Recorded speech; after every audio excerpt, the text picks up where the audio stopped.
Hey guys, we made it. Yay! Oh, we are live. Okay, the button just came up. What? We're live. Technology can't hold us down.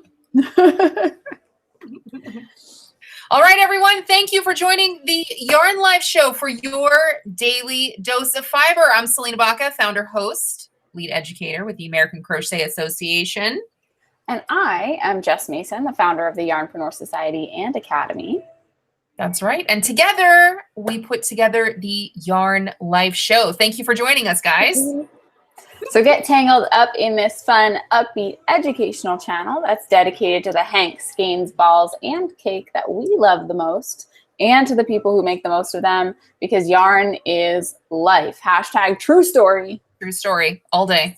Yeah. Season 2 will stream live every Thursday at 11 a.m. Pacific time and 2 p.m. Eastern time. So please subscribe to this channel so you'll never miss an episode, and find us in that Facebook group so you can hang on in case we have any more technical difficulties. Right? Oh, that's right.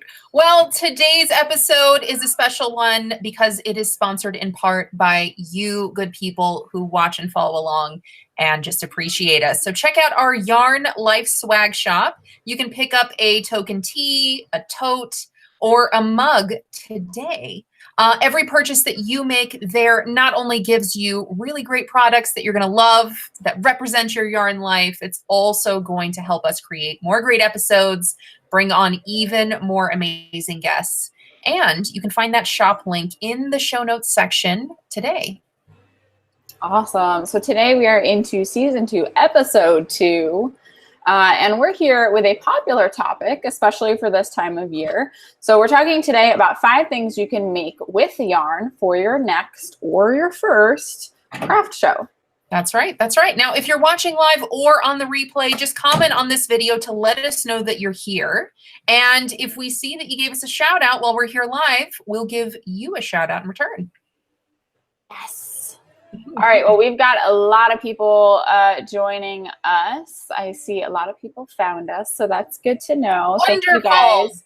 Thank you guys for sticking around with us. We have Amanda Pippin, Amanda W, Tina. Amanda says she needs new swag. Mm-hmm. You can never have enough swag, you know. That's right. So, I love Amanda. swag. Grab that swag. Oh, we've got Beth. Beth just checked in. Hey, Beth. Awesome. Thank you guys so much for joining us.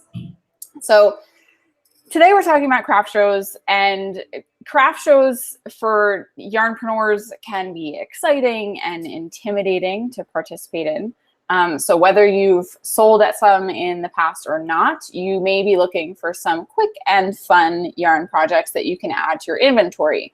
So we worked hard to find projects that require 0 knitting or crochet skills. And we found over 77 projects on Pinterest. That's a lot. It was so we have so much fun. Yeah, I'm excited to go through all of these and look at them in more detail, because I was kind of in awe over the amount of them. So we have all of those on our new Pinterest profile and boards. Thank you, Selena, for setting that up. And we're going to link to that in the comments so you guys can find that and reference it later. But we're going to talk about, we're going to go through the 5, top categories of stuff that we found things in. And again, these don't require any knitting or crocheting. So they're super easy to make, super quick to put together, but they still, are yarny fun.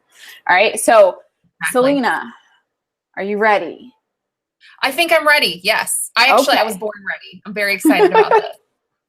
Awesome. All right. So we're going to start with number 1. So what is our number 1 category of thing? What's the first thing we can do?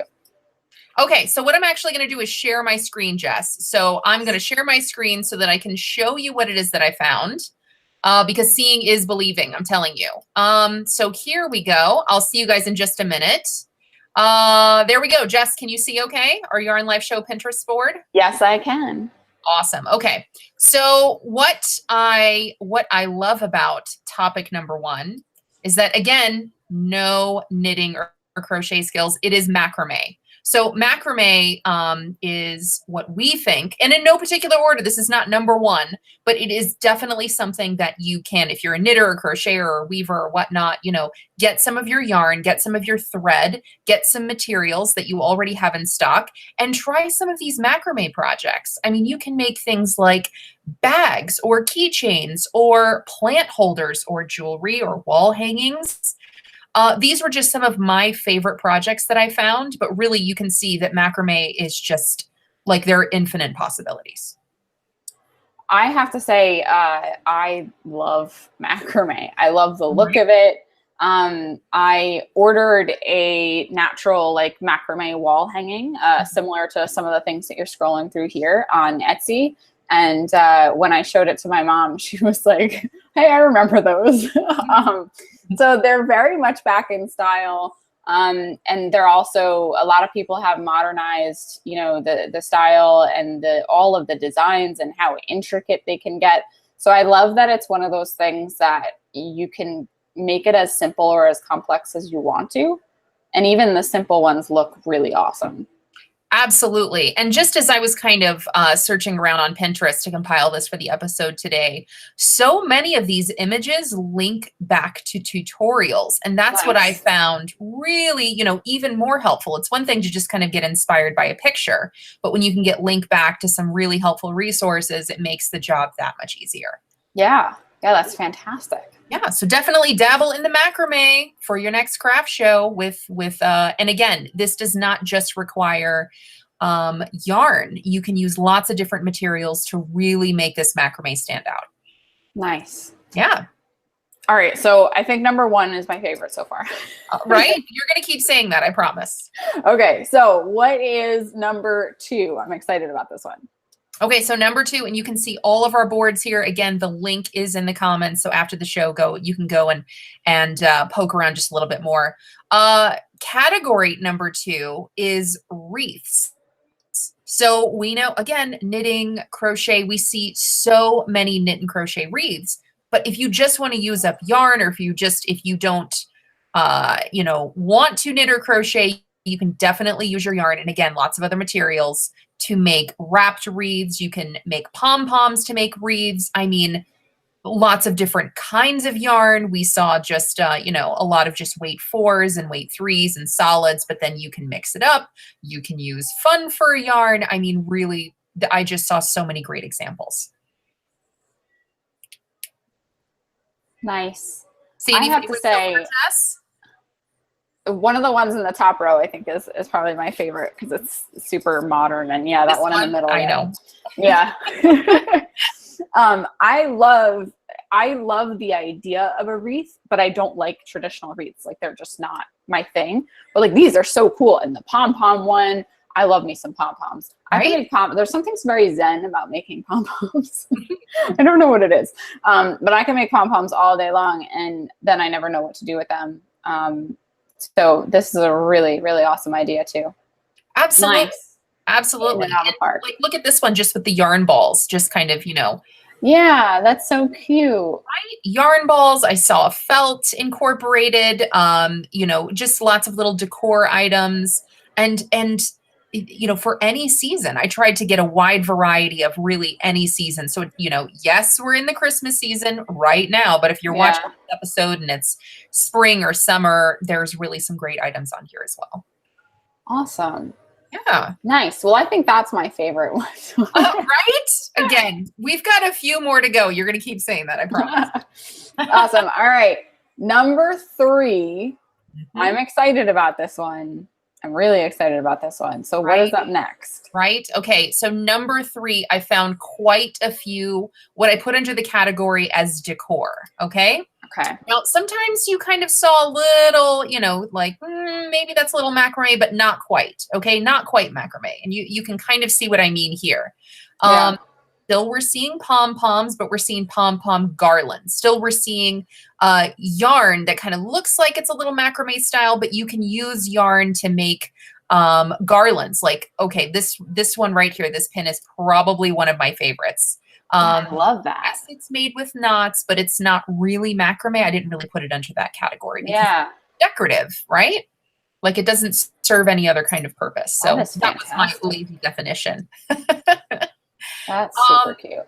Yeah, I saw lots of cool things, like even this, what would you call this? It's kind of like I call that a yarn chandelier. Chandelier, thank you. I was like a centerpiece. No, that's not quite right. And what I love about each one of these pins that we found, and if you're a Pinterest fanatic like me, you'll love this too. So when you click on one of our images, you'll also see, okay, if you like this, here's a lot more like that you may like.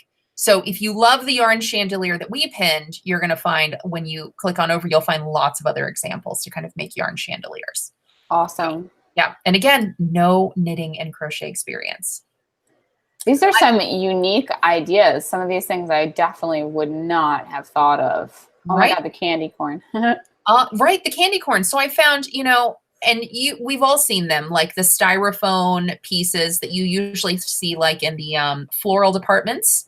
I would have never thought about wrapping them to make Christmas decor or to make Halloween decor, but really just these cones totally, sometimes they look like Christmas trees depending on how you wrap them, or the candy corn. And I'm sure there's so many other ideas you could do with these. You may like this as well, Jess, because we're kind of in the same boat when it comes to like the modern, look at just the sticks wrapped with yarn. Like I love that. Right? I don't want to dust it. But other than that, I think it's fantastic. I know. I really loved that. It's so cute. Plus, I love trees, and anything that, you know, looks like trees is totally my thing. Oh my God. I'm going to have to make my friend one of those. Right? My friend would love that. Mm-hmm. So yeah, so just making yarn decor. And a lot of times, again, if you're a knitter or you're a crocheter, you may already have this idea of what you can do with yarn. But if you're not knitting or crocheting, or if you just kind of want to expand and get a little crafty with your yarn, these are some great yarn decor ideas. Yeah, everyone is commenting on how awesome these ideas are. Wanda says, love Pinterest, so much inspiration. Beth said, I've seen the cones made into Christmas trees, but I love the idea of doing candy corn. Amanda says she likes that pom-pom hangy things with the tree branches. Yes. I was going to say that too, but I didn't know what to call it. Yeah. There you go. Branch with the pom-pom hangy things. Yeah. Love it. Yeah. Love it. I'm all over this stuff. This is awesome. Isn't it? Okay, good. I'm glad you guys are totally stoked like I was. All right. So that is what we pinned so far for yarn decor. Some awesome things for you guys to try. This one, I think we've seen a few of these so far, but I'm curious to see this one a little more in depth. So what is number 4? Right. So number 4, again, we're going to see some things that we might have seen on other boards, but very specifically, these are what I call wall hangers. They're not quite dream catchers. They're not quite tapestries. Like I just kind of, again, I just linked everything in here as wall hangers, to where like this right here, it kind of looks like a dream catcher, but it's a little new agey. Right. But I just kind of put it under the wall hanger category. Now, some of these, again, a little macrame-ish because, you know, you either have like knots in them or things like that. But I could totally see this either hanging in a doorway, like the 1960s bead style. Yes. Or just on a wall like this, you know, they call this one a yarn backdrop. And I just thought it was really beautiful. It looks very much like a tapestry you put on the walls, or just kind of yarn art. Yeah, that's beautiful. And some of them are on sticks. Some of them are round. I just found so many great applications of yarn wall hangings. And I don't know about you, Jess, but in my local area, we have a lot of farmers markets and craft fairs, and particularly this past year, I saw a lot of these color yarns used, like the neutral whites with very neutral looking sticks. And they were selling things like this. And they were for this same price tag. I mean, you see this price tag right here. Yeah. So I think that if you have a really interesting design concept and you have some really great yarns or colors, I think that you can really have a, you know, jaw-dropping booth and really great items in there. And there's so many cool ideas on here that you could take pieces from or combine to create something unique. just by being inspired by what's here. And I think that's part of what's cool about Pinterest, that yeah, you could copy, but like you could also just look at this as a whole and say like, oh, I want to take elements of this, or I really like the way they did that specific aspect, and I'm going to put those pieces together and make something entirely new. Absolutely. And that's kind of where I was going with this as well, is that maybe for your own home, you might want to replicate something that you saw on Pinterest, just like you see crafts or recipes that you want to replicate. But really, you can just see what others have done. And maybe you want to try it with a completely different yarn or color, or you want to take aspects of one design piece that you saw and add it to another. Yeah, I have to say, I might have to agree with Amanda on this one. She said this is her favorite so far. See? Beth said she loves the wall hangings too. Yeah, I think this is, I'm going to have to, I have one last empty wall in my bedroom, and I think I might have to make one just based off of the inspiration that I've seen here. This is awesome. Right? And I don't even have a favorite. Every time I see one, I'm like, oh, that's the one I'd make. I'd be like, yeah. I don't know. I like that one too. Yes, it's very tough to decide. That's how you know they're all amazing. Absolutely. So wall hangers, another great yarn art idea for you guys to try. Nice. Okay, so we've gone through 4. We've got our macrame, we've got our wreaths, we went through some decor and our wall hanging. So what is number 5? What's the last one that we got here? All right. Yes. So I definitely chose this one because it's the holiday season. So there's a lot of holiday themed items right here. But I think, again, we can go year round. Yarn ornaments. Now, ornaments in terms of things that you could literally hang that are ornamental, that you can hang from maybe a Christmas tree or something like that. But there's also, you know, look at these Halloween ones. You can make these little ornamental things and make a garland out of them.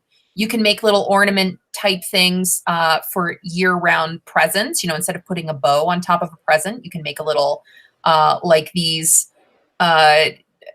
ornaments right here. Lots of things that you could even do with your kids. Maybe your kid has a craft fair and you have to help them make something that's cool. A lot of great ideas for here. Tassels, just kind of turning tassels into great little decorations and ornaments. Stick art, if you incorporate sticks and yarn, I'm probably going to love it. And this, I thought that was super, super cool. That is cool. Right. Ornaments that you could make for people. So I thought that was super cool. These are also just great, like, gift ideas, I think. Yes. Yes. Because I love giving handmade gifts, and, you know, it's obviously both as a yarnpreneur and as a maker, like, it's really hard to say I have to spend all this time on my business and then I have to walk away and also make like everyone I've ever known something for Christmas too.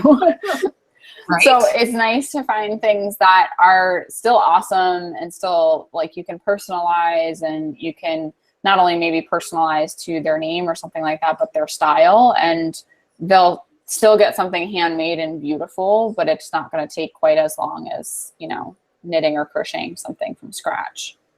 Absolutely. And again, maybe you just want to mix it up, or maybe you're a knitter and you want to incorporate other cool things. Maybe you want to do the same.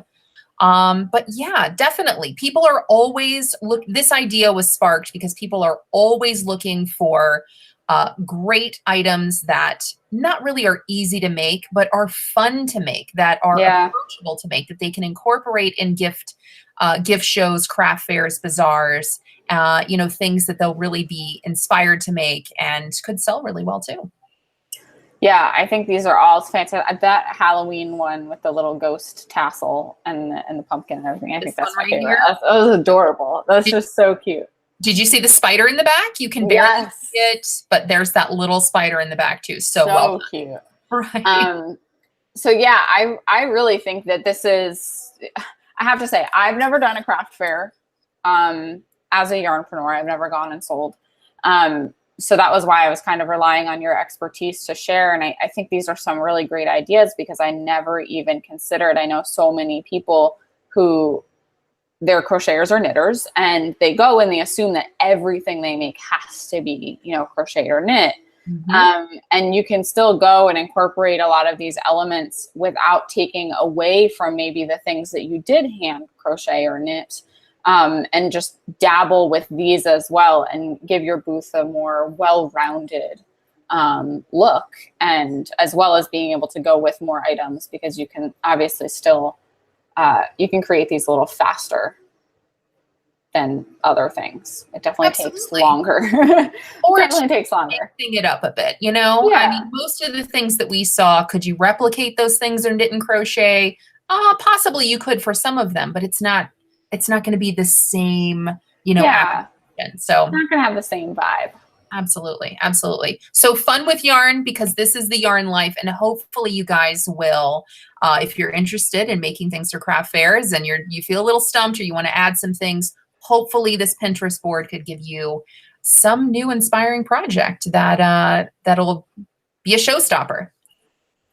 Yeah, that is awesome. I know everyone seems to be really enjoying this. So Amanda says ideas are flowing. We've got everyone on here just, I think, soaking all of this in. Awesome. So I'm glad that you guys found us and followed us here. And I had lots of fun looking at, I mean, who doesn't want to stare at Pinterest? Right? For 20 minutes, right? Like, I could stare at Pinterest all day long. Let's be real. All day. I have the time. I know. It's a problem. Okay, so now that you guys know what to make, your next question is probably, how do I price my work? So how do I actually decide what to charge? I mean, we saw that wall hanging, that was $80, right? So click the link in the show notes for our pricing calculator and some notes on how to charge. Selena has put together a great resource on the Yarnpreneur Society site. We have a pricing calculator and everything. You could just enter in your numbers. It's super easy. Like, you don't have to like stress out about it and get all like anxious about picking a price. It's a very specific formula. You can go in there and grab that. We're going to link that in the show notes. Let's see. I don't think we have any more comments or questions. Everyone was just really enjoying everything we went through. Absolutely. So awesome. And just to highlight what Jess just said, I really have to like highlight what Jess just said. It's such an amazing resource, and there's nothing else like it on the market. If you guys are making anything for a craft show, whether it's anything that we showed on the Yarn Life show today, just those yarn projects, whether you knit or crochet, or if you sell anything, but you're like, I don't really know how to price my work, you have to click on the link for that resource that Jess put together, because it is a pricing calculator. It will tell you everything you need to know so you can effectively price your work and pay yourself a fair wage. So definitely check that out. Yeah, you literally put your numbers in and then it spits the price out for you. It's fantastic. But it tells you what numbers to put in and why those numbers matter. Because I know that there's a lot of terminology that confuses people, but Jess, your pricing calculator is brilliant. Oh, I mean, you made it, so. So yes, I would agree. It is brilliant. It was a partnership in the making. It was. This is true. This is true. All right, so that concludes today's episode. What did you guys think? From the comments, I'm guessing everyone had a pretty good time. So please join us again for episode 3 of 10 next Thursday, as we outline another great topic for everyone who enjoys the yarn life. Thank you, guys. That's right. Now, remember, again, guys, today's episode is sponsored in part by you good people. So please click on over, check out our Yarn Life swag to pick up a token tee, tote, or mug today. Every purchase you make right there in our shop helps us to create more great content, have more episodes, and bring on even more amazing guests. You can find our shop link for the Yarn Life show for that swag in the show notes section today. Awesome. Thank you guys so much for joining in on this episode of the Yarn Life show for your daily dose of fiber. We will see you next time. See you next time. Bye, guys. Bye-bye.